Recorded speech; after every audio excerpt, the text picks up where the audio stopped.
What is up, RC enthusiasts? Here we go. We're going to start our build of the WPL C24-pro.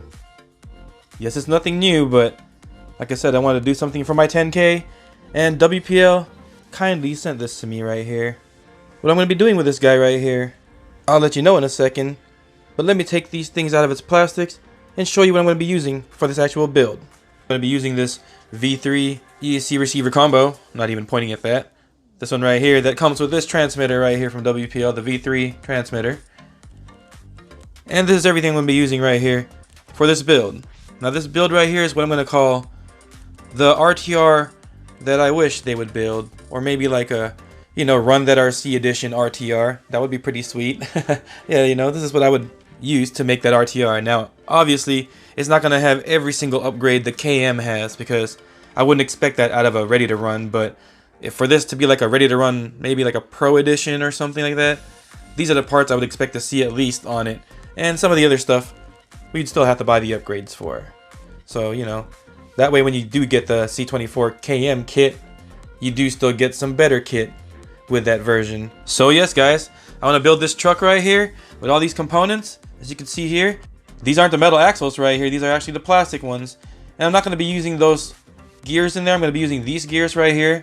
They were just already assembled like that, but I am going to be using the plastic housing right there. And I am going to be using the metal drive shafts, because that's what I always recommend for these things to make them last a little longer.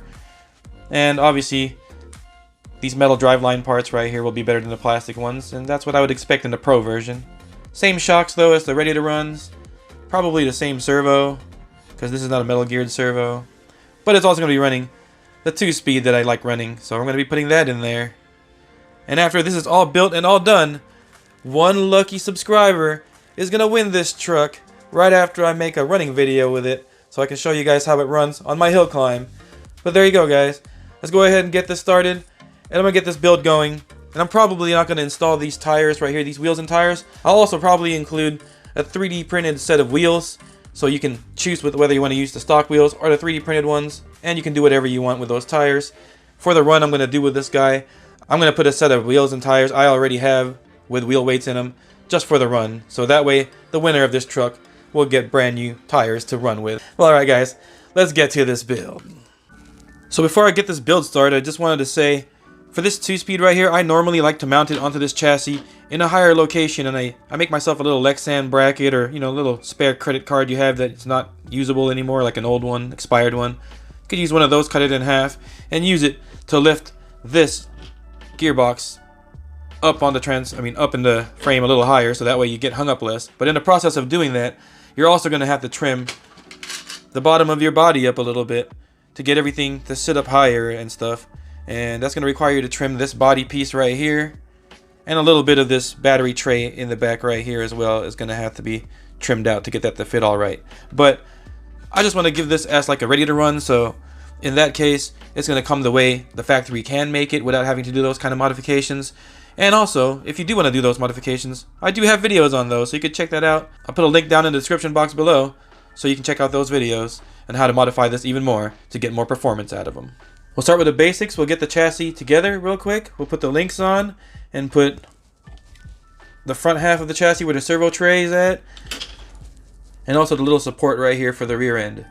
So I'll go ahead and slap that together. This screw bag right here is pretty much going to be the bag you're going to need right here, and it has all the screws you need to put this whole thing together, except for the little grub screws for this right here. Just use the screw that seems like it fits properly in that area. There's no wrong screw really, unless you're using these longer ones right here. You see these longer screws right here? Those longer screws right there, you're going to need for your axles to connect your axle trusses to, so that way you can connect it to your links. Yeah, so let's go ahead and let's get this thing together. So these are the type screws you're going to be using to put the links onto the chassis. So you want to install these like this, with the one that's more bent on top, and the one that has the less bend to it at the bottom. So that's how it's going to go on all four, and it's going to go on these right here. And also you want to install them so they're loose like this. Don't tighten these screws all the way down, because once you do that, these are going to bind up and you're not going to get good suspension articulation. So the ones with the 3 holes right here, that's going to be the rear of the truck. So that's where we're gonna put this brace right here. It's gonna install right here. And you could use as many screws as you want right there. I usually just use the 2 outer screws right here to brace it up.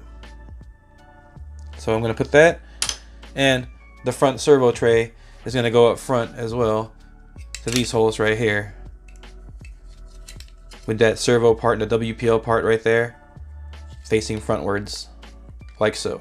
You're just going to screw that in there, and then the rear, and you'll have the chassis together. Now we could technically put the gearbox in here already, but I haven't soldered that up yet, so I'm going to have to solder the negative and positive wires back here and install the servo on here before I'll put it on there. So I'm going to show you how to put the servo in here, but the soldering part, I don't think I need to explain that. If you know how to solder, you do. If you don't, there's a lot of videos to learn on soldering. I am not the guy to learn from. I'm not a professional myself. I just learned how to solder for this hobby. I'm going to go ahead and I'm going to solder up the wires to this guy right here. And I decided I'm going to hardwire, or I don't know if that's what it's called, hardwire, but I'm going to solder it directly to the motor pins of this ESC receiver combo right here, just to get a better connection and a more reliable connection. And also, I'm going to use some thicker gauge wire, thicker than what they provide. This is probably what I'd be safe using on a 10 scale rig. So these wires should provide me a lot more power to the motor from the ESC, because it should transfer a lot more power without losing any from thinner wires and stuff, and without burning up wires. Well, I forgot to mention what happened to that custom C24 looking truck I had, that extreme crawler with a completely custom chassis that was gifted to me. Well, that's what happened to that rig. The thinner wires decided to burn up and acted like a fuse, and it just burned that wire and smoked, and nothing else was damaged on that truck other than one of the wires.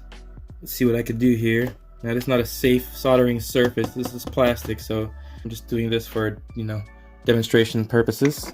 The first thing you have to do always is you have to tin your wire, so make sure you preheated your solder and everything like I did. As you can tell, it's ready to go. You're just gonna get it on there, and you're gonna tin this wire. Not doing a good job here behind the camera. There you go, as you can tell. The solder went completely through all those wires, and that's good. Alright, so I carefully bent out these tabs right here a little bit, just so they're straight out, and we can tin them as well. So let's go ahead and let's get those tinned. There you go. Excuse the shakiness because I'm actually trying to do this behind the camera. There you go. So for this one, I'm going to use blue for the positive, or the red right here, the red dot. I'm just going to remember that.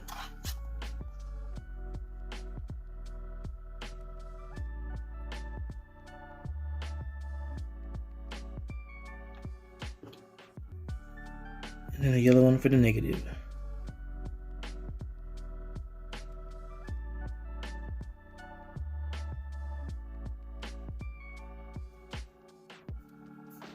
Man, that looked really shaky, didn't it? It's really hard behind the camera. The motor wires are these ones right here. So let's go ahead, let's carefully solder that on there. So now I have to tin those two as well, while keeping them separate.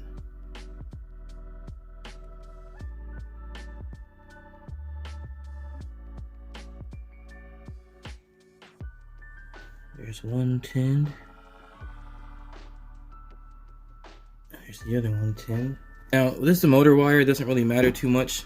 Even if you do get these reversed, you could just unsolder it from the motor itself, or from here again if you really wanted to, and then reverse them, and the motor will spin the right way, because we're using the ready to run, or the V3 ESC receiver combo with that transmitter that doesn't have a reversing for the throttle. So that's just how you're gonna have to reverse it on this. No big deal.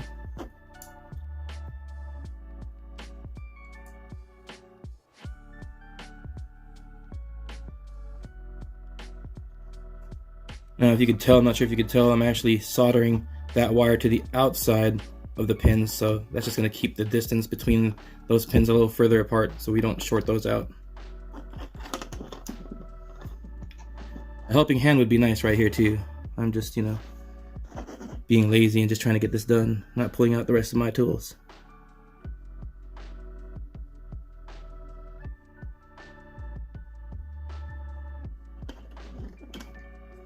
I have the motor wires soldered onto the pins directly. Now, it would have been smart of me if I didn't forget, is to slip on some heat shrink tubing down here to these wires before I solder them on, so that way I can heat shrink them down here so it could keep it even more secure and less chances of them shorting out. So I may actually do that, and I'll just unsolder it from the motor and slide some heat shrink through there. But yeah, that's how you do it, guys. And the rest, I believe, for this is going to be plug and play. So yeah, let's go ahead and continue this build. So yeah, right now we're going to go ahead and put the shocks together. So these right here are the components you're going to need to put the shock together. You're going to need the shock body, the shock shaft, the internal spring, the shock cover, and the bottom right here that's going to connect to your axles. So your axle truss, actually. First, you grab one of these. Then you get your shock shaft. You're going to put it down there with the screwdriver. And then you can screw it onto this end right here. And I just like to screw that in until you don't see the maybe 1 or 2 treads, so you still get a little bit of a lift out of it. So that's a little hack right there I have. You leave some thread showing right there, you're going to get a little bit of a lift out of this guy. Now we just put the spring inside because it's an internal spring system. And since it's a non-oiled system, you just put this cap on there. And this can't be oil filled because there's no seals in here. It's just going to leak right out. You can put some grease in there if you want to get a little bit of dampening. But what I usually do is I just squirt some penetrating oil every now and then down in here and compress the springs. That's going to keep the spring from rusting in there. And also I noticed after doing that a couple of times, the oil that is in there will start getting thicker and give you some sort of dampening effect. So that's just something I noticed from running these things for a while. And that's how the shock goes together.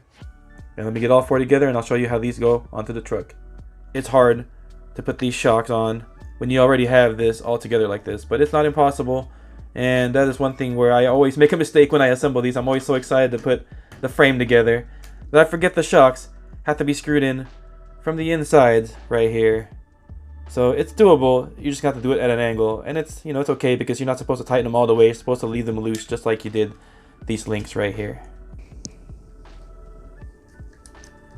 You can tell I'm screwing it in from the inside.